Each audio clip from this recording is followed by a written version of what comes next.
आज की कहानी उन मित्रों को जरूर देखनी चाहिए जिनके जीवन में परेशानी खत्म होने का नाम ही नहीं ले रही है। हो सकता है ये 2 मिनट की कहानी आपका जीवन ही बदल दे।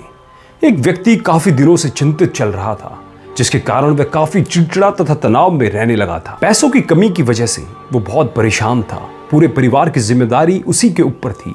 इन्हीं बातों को सोच सोच कर वह काफी परेशान रहता था तथा बच्चों को अक्सर डांट दिया भी करता था तथा अपनी पत्नी से भी ज्यादातर उसका किसी न किसी बात पर झगड़ा चलता रहता था।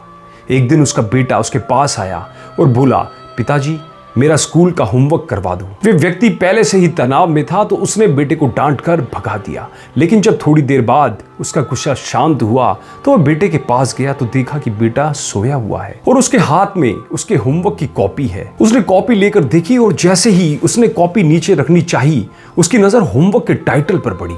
होमवर्क का टाइटल था वह चीजें जो हमें शुरू में अच्छी नहीं लगती लेकिन बाद में वह अच्छी होती है। इस टाइटल पर बच्चे को एक पैराग्राफ लिखना था जो उसने लिखा भी था।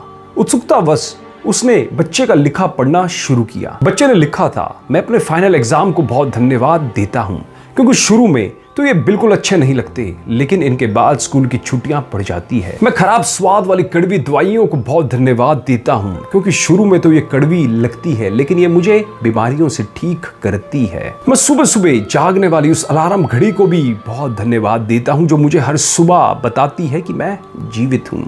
मैं ईश्वर को भी बहुत धन्यवाद देता हूं जिसने मुझे इतने अच्छे पिता दिए क्योंकि उनकी डांट मुझे शुरू में तो बहुत बुरी लगती है लेकिन वो मेरे लिए खिलौने लाते हैं, मुझे घुमाने ले जाते हैं और मुझे अच्छी अच्छी चीजें खिलाते हैं। और मुझे इस बात की खुशी है कि मेरे पास पिता है क्योंकि मेरे दोस्त सोहन के तो पिता ही नहीं है।